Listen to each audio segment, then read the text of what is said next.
Students, मैं doctor Naresh Kumar Agarwal, associate professor, department of ABST, government girls college Jammu. Students, मैं आज आपको फाइनेंशियल स्टेटमेंट्स की जो विभिन्न टेक्निक्स आपको बता रखी हैं, उनमें से एक टेक्निक है कॉमन साइज स्टेटमेंट, समान आकार विवरण पत्र। इसके बारे में चर्चा करूँगा। कॉमन साइज स्टेटमेंट क्या है, कब बनाया जाता है, कैसे बनाते हैं और इसके आधार पर कैसे इंटरप्रेट करते हैं हम, इन सब के बारे में आपको बताने वाला हूँ। स्टूडेंट्स, आपने जब फाइनेंशियल स्टेटमेंट के बारे में हम चर्चा कर रहे थे तो दो basic financial statement, balance sheet और प्रॉफिट एंड लॉस अकाउंट। हम जब कॉमन साइज स्टेटमेंट बनाएंगे तो भी कॉमन साइज बैलेंस शीट बनाएंगे, common size profit and loss statement prepare करेंगे और फिर उनके आधार पर निर्णय करेंगे। कॉमन साइज स्टेटमेंट सामान्यतः जो लघु आकार की या मध्यम आकार की व्यावसायिक संस्थान है उनके लिए ये टेक्निक ज़्यादा उपयोगी होती है। इस टेक्निक के अंतर्गत हम जो बैलेंस शीट या प्रॉफिट एंड लॉस अकाउंट में डिफरेंट आइटम्स दिए हुए हैं उनको टोटल के आधार पर प्रतिशत में परिवर्तित कर लेते हैं। दोबारा सुन लीजिएगा, हमको प्रॉफिट एंड लॉस अकाउंट और बैलेंस शीट में जो डिफरेंट आइटम्स दिए हुए हैं, जैसे बैलेंस शीट में शेयर कैपिटल होगी, लॉन्ग टर्म लोन होंगे, रिजर्व एंड सरप्लस होगा, करंट लायबिलिटीज होंगी, एसेट साइड में fix assets, current asset, current miscellaneous assets, इनके नाम से कुछ असेट्स होगी। तो बैलेंस शीट का जो टोटल है, इस टोटल के आधार पर पर्टिकुलर मद कितने प्रतिशत को रिप्रेजेंट करती है, ये हम लोग कैलकुलेट करते हैं और फिर उसके आधार पर हम कुछ इंटरप्रिटेशंस करते हैं और फिर अपने निष्कर्ष निकालते हैं हम लोग।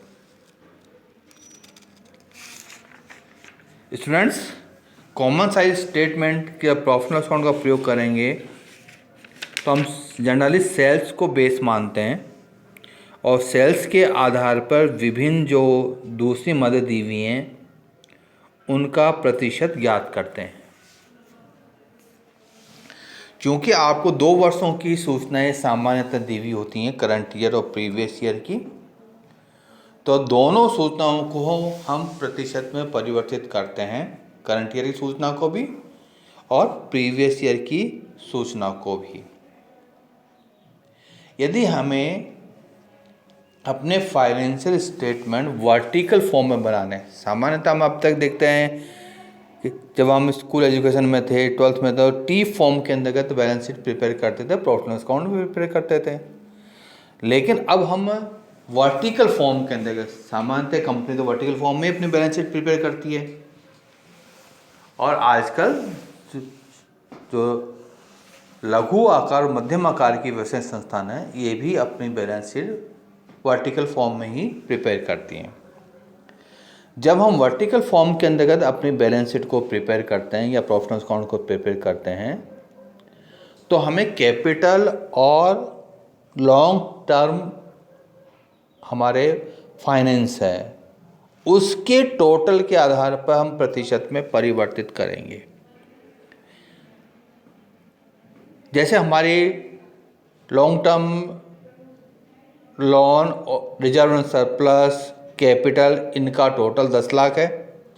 इनमें हमारी इक्विटी शेयर कैपिटल मान लीजिए 5 लाख है। इसका मतलब 50% हमारे इक्विटी कैपिटल है। ये कैपिटल करंट ईयर में भी कैलकुलेट करेंगे और हम प्रीवियस ईयर में भी कैलकुलेट करेंगे और इनका इंटरप्रिटेशन कैसे करेंगे ये क्वेश्चन लेकर मैं आपको बताऊंगा। पहले मैं आपको एक एग्जांपल लेता हूँ कि हम परिवर्तित कैसे करते हैं और फिर हम उसका इंटरप्रिटेशन कैसे करेंगे ये बताऊंगा। जैसे आपको एक क्वेश्चन एग्जांपल लिया है मैंने कि एस कंपनी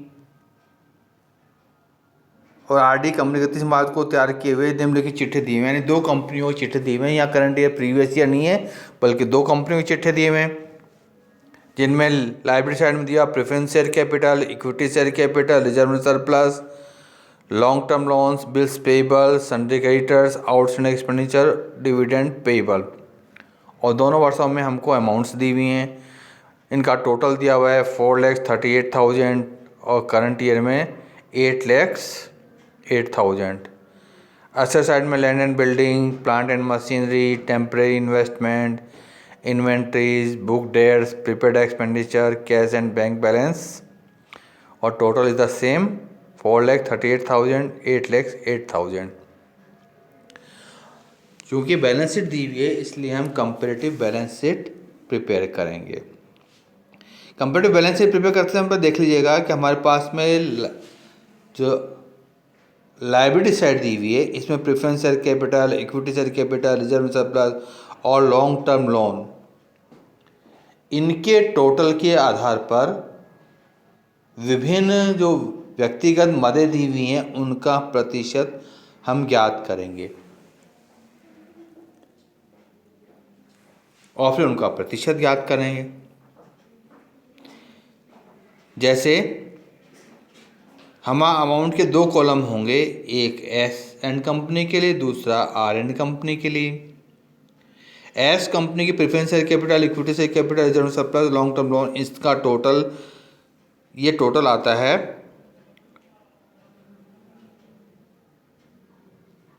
3,99,000। और आर एंड कंपनी का preference share capital, equity share capital, reserve surplus और लॉन्ग टर्म लोन, इनका टोटल आता है 7,08,000। अब इनका प्रतिशत ज्ञात कीजिएगा। प्रेफरेंस शेयर कैपिटल का प्रतिशत कितना होगा, 1,20,000 अपॉन 3,99,000 इंटू 100, तो ये 30.08% आ गया। इक्विटी कैपिटल 1,50,000 अपॉन 3,99,000, तो ये प्रतिशत आ गया 37.59।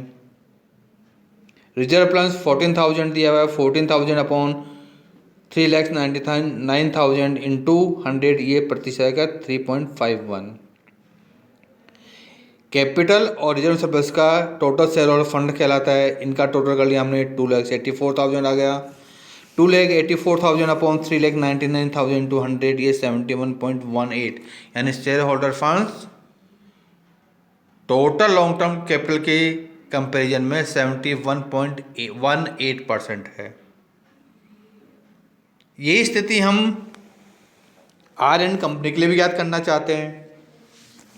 आर एंड कंपनी की preference share capital, equity share capital, reserve surplus, long term loans, इनका टोटल आता है 7,08,000। इनमें प्रेफरेंस शेयर का परसेंट हो जाएगा 1,60,000 अपॉन 8,08,000 टू 100, तो ये प्रतिशत आ गया हमारे पास में 22.6%। इक्विटी शेयर कैपिटल का परसेंटेज आएगा 4 lakh upon 7,08,000 to 100, 56.50। Reserve plus 18,000 के हमारे पास में, तो 18,000 अपॉन 7,08,000 इंटू 100, 2.54। इस तरह हमारे पास में टोटल शेयर होल्डर्स फंड ये 5,78,000 हो गए। ये प्रतिशत के रूप में 81.64%। हमारे पास में लॉन्ग टर्म लायबिलिटी के रूप में दिए हुए 1,15,000 एस एंड कंपनी के लिए, जो प्रतिशत को रिप्रेजेंट करेगा 28.82। और आर एंड कंपनी के लिए प्रतिशत दिया हुआ 1,30,000, एक अमाउंट दी हुई 1,30,000, ये प्रतिशत रूप में यदि बदलेंगे तो ये प्रतिशत आ गया 18.36। आप देखिए एसेट साइड में एप्लीकेशन ऑफ फंड्स में देख लीजिएगा, फिक्स एसेट्स दी हुई है। एसेट साइड में देखिएगा land and building, plant and machine, ये दोनों फिक्स एसेट दी हुई हैं। लैंड एंड बिल्डिंग 80,000 की दी हुई है और टोटल दिया हुआ हमारे पास में 3,99,000। तो इसका प्रतिशत निकाल लीजिएगा, ये प्रतिशत आएगा 20.05%। प्लांट एंड मशीन 3,34,000 दी हुई है, ये प्रतिशत निकाल दीजिएगा, ये प्रतिशत है 83.71%। नॉन करंट इन्वेस्टमेंट हमारे पास में कुछ दिए हुआ नहीं है। करंट असेट्स दिए हुए हैं, inventories, book debts, prepaid expenditure, temporary investment, cash and bank balance.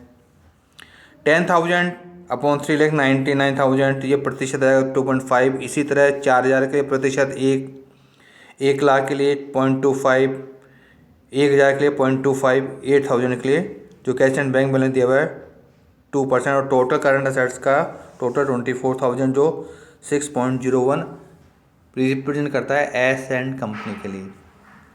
Are and company के लिए भी इसी तरह प्रतिशत याद करेंगे। टोटल दिया हुआ है 7,08,000, इनमें लैंड एंड बिल्डिंग 1,23,000 जो प्रतिशत बताएगा 17.37, प्लांट एंड मशीन 6,00,000 जो प्रतिशत बताएगा 84.75।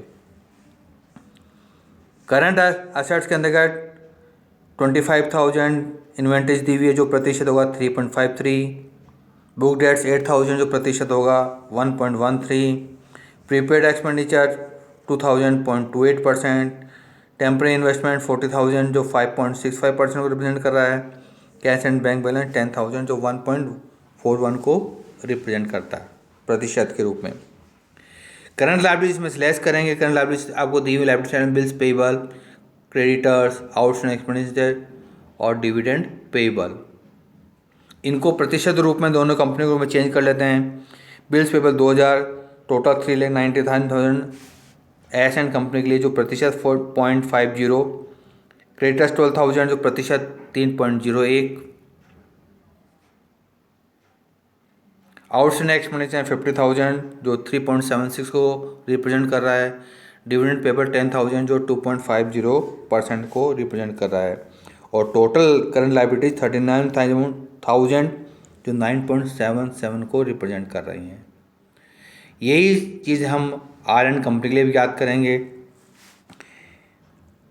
करंट लायबिलिटीज बिल्स पेबल 0 दिया हुआ है, क्रेडिटर 4,000 जो प्रतिशत 0.56 आएगा, आउटस्टैंडिंग एक्सपेंस 6,000 जो 0.85% आएगा, डिविडेंड पेबल 90,000 जो 12.71% आएगा, जो टोटल करंट लायबिलिटी 1,00,000 और ये टोटल 14.12%।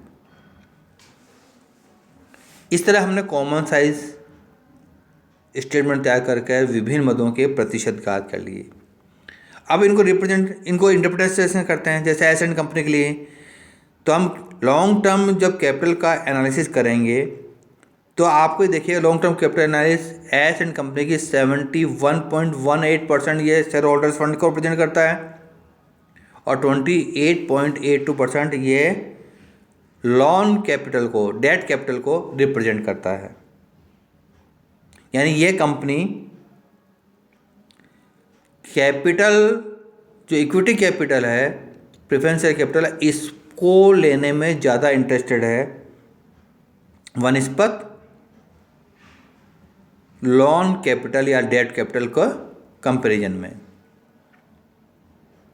इसका कारण हो सकता है कि जैसे ही डेट कैपिटल हम इंक्रीज करेंगे तो हमारी फिक्स लायबिलिटी हमारी जनरेट हो जाएगी, हमको इंटरेस्ट चुकाना ही पड़ेगा। तो कंपनी अपनी स्थिति को देखते हुए निर्णय करती है कि उसे डेट कैपिटल ज़्यादा रखनी चाहिए या इक्विटी कैपिटल। इक्विटी कैपिटल ये आपकी कॉस्ट फ्री होती है क्योंकि इस पर आपको डिविडेंड चुकाना नहीं चुकाना ये मैनेजमेंट पर डिपेंड करता है। जो एस एंड कंपनी है ये भी यही काम कर रही है, ये 81.64 शेयर होल्डर फंड के रूप में काम ले रही है और 18.36 ये आपकी डेट कैपिटल ग्रुप में काम ले रही है। अब जब कंपनी कितनी कैपिटल किस रूप में रखनी चाहिए ये निर्भर करता है कंपनी की पॉलिसीज पर कि उसकी पॉलिसीज क्या है, मैनेजमेंट का व्यू पॉइंट क्या है, वह प्रॉफिट को कैसे एसेस कर रहा है, इन सब बातों के आधार पर वह निर्णय करते हैं। जब हम फिक्स कैपिटल असेट्स की बात करेंगे तो कंपनी के पास में फिक्स असेट्स ये लगभग 100% है दोनों कंपनियों के पास में। यानी जितनी हमारी पास में लॉन्ग टर्म कैपिटल और लायबिलिटी का टोटल है उसके बराबर, यानी हाँ यहाँ पर हम कह सकते हैं यह अपने दायित्वों को चुकाने में सक्षम है। और जब करंट असेट्स की बात करेंगे, करंट लायबिलिटी की बात, असेट्स की बात करेंगे तो 6% ही है, और आयरन कंपनी में 12% है। लायबिलिटी की बात करेंगे तो टोटल लायबिलिटीज यह 9.77% है in case of S and company, iron company के लिए 14.12% है। तो यहाँ पर देखिएगा संस्था की जो करंट असेट्स और करंट लायबिलिटीज हैं ये तुलनात्मक रूप से लायबिलिटी तुलना में असेट्स कम है, जबकि असेट्स ज़्यादा होनी चाहिए हमारे पास में। इसका मतलब हम समय पर अपने दायित्वों को भुगतान नहीं कर पा रहे हैं, इस कारण से वो दायित्व खड़े हैं हमारे पास में। तो इसके आधार पर कंपनी निर्णय करती है कि हमें क्या करना चाहिए। तो हम कैसे इंटरप्रेट करते हैं चीज़ों को, जब हम कॉमन साइज स्टेटमेंट बनाते हैं तो टोटल के आधार पर वो प्रतिशत कितना है इसके आधार पर हम उनको इंटरप्रेट करते हैं। तो स्टूडेंट इसी तरह हम प्रॉफिट लॉस अकाउंट के विभिन्न मद हैं उनको भी हम परसेंट के रूप में कन्वर्ट करके और बाद में उनको इंटर कंपैरिजन भी कर सकते हैं और इंट्रा कंपैरिजन भी कर सकते हैं। आपको कोई भी कठिनाई हो कॉमन साइज स्टेटमेंट के संबंध में तो आप मुझे अपने प्रॉब्लम व्हाट्सएप पर भेज सकते हैं या फ़ोन पर बात करके अपने समस्या का समाधान प्राप्त कर सकते हैं। Thank you.